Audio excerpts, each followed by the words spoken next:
Victor Boyau. Le patron s'appelle Bruno. Il a de la graisse plein les tifs.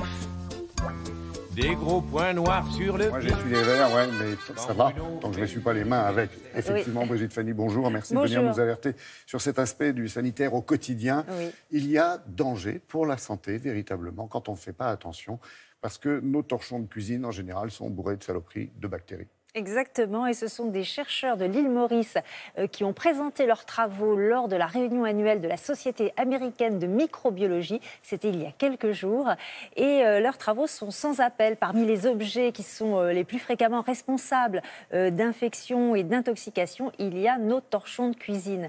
Pour cela, ils ont réalisé une étude sur 100 familles. Donc, ils ont analysé 100 torchons de cuisine et 50% d'entre eux, donc la moitié d'entre eux, étaient porteurs de colonies de microbes. En fait, comme les cacahuètes dans les bistrots. Exactement, on retient la leçon des cacahuètes dont on avait retrouvé des traces d'urine dans les cafés. Eh bien, la moitié de ces torchons donc, étaient porteurs de colonies de microbes, des bactéries dangereuses pour notre santé.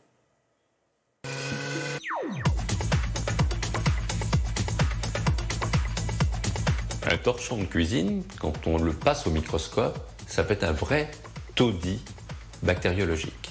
On a retrouvé dans 36% des cas des coliformes, c'est des germes qu'on trouve dans les selles, 36% des Escherichia coli qui sont très virulents, et puis d'autre part, 16% de staphylocoque doré. Ces bactéries peuvent provoquer, si on a par exemple une petite plaie de la main, une petite éraflure, s'il y a du staphylocoque doré à côté, ça peut donner une vraie infection. Un autre exemple, c'est que ça peut donner des toxi-infections alimentaires, des diarrhées très importantes, des vomissements. Et chez des sujets fragiles, âgés, ça peut devenir vraiment dangereux. Dans une cuisine, le torchon, si on l'utilise pour des viandes, des poissons, on se nettoie les mains entre deux. Et puis il y a des légumes pleins de terre. Bref, c'est un croisement de tas de microbes. Sur le coup, il n'y en a pas beaucoup.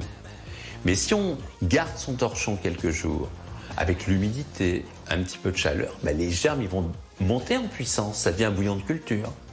Et à un moment donné, on atteint la dose minimum infectante, de quoi tomber malade, se contaminer, parce qu'on a une petite plaie sur la main, et elle va s'infecter.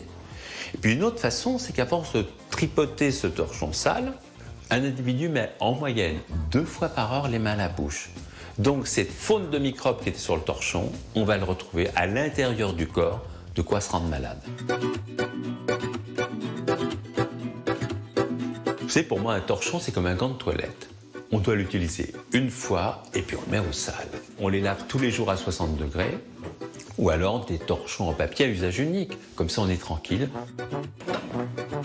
Pour les adeptes du vieux torchon en tissu, il y a quand même quelques règles pour éviter qu'il soit trop contaminé. Éviter, quand on revient des commissions, de poser son sac à main sur le plan de travail parce qu'on va le contaminer. Éviter de nettoyer ce même plan de travail avec une éponge sale et qui va contaminer à nouveau ce plan de travail. Et surtout, bien se laver les mains quand on a manipulé de la viande, du poisson, etc. Il ne faut pas se servir du torchon comme pour s'essuyer les mains sales et repasser à autre chose parce que alors là, c'est la porte ouverte aux infections. Non, mais le casse-tête pour surveiller une famille nombreuse.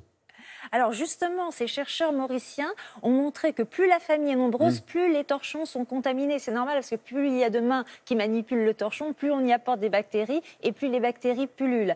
Et les familles qui mangent de la viande ont aussi des torchons particulièrement contaminés, notamment par des staphylocoques dorés. Donc ils concluent, attention, famille nombreuse non végétarienne, lavez quotidiennement vos torchons à 60 degrés. Et 7h-7, on continue sur l'alerte, il y a d'autres objets qui sont... Oui, alors évidemment, se méfier d'abord des éponges à laver soigneusement, à changer régulièrement. Méfiez-vous aussi de votre lave-vaisselle. Ce n'est pas un placard, c'est chaud, humide. Donc, vous avez fini le lave-vaisselle Le lave-vaisselle est terminé, ben vous sortez les assiettes, les verres, vous les rangez. Attention aussi au réfrigérateur, parce que dans le réfrigérateur, il ne faut pas ranger n'importe comment. Hein, il faut bien séparer les aliments et bien les envelopper, parce que sinon, vous allez mélanger les bactéries qu'il peut y avoir sur, par exemple, la terre de vos carottes avec celles contenues dans de la viande éventuellement. Donc, tout séparer, tout ranger et laver avec un désinfectant tous les 15 jours votre réfrigérateur. Ne touchez pas mon stylo et allez vous laver les mains. Merci Brigitte. Oui, tout de suite. Vous savez quoi? On va faire une pause.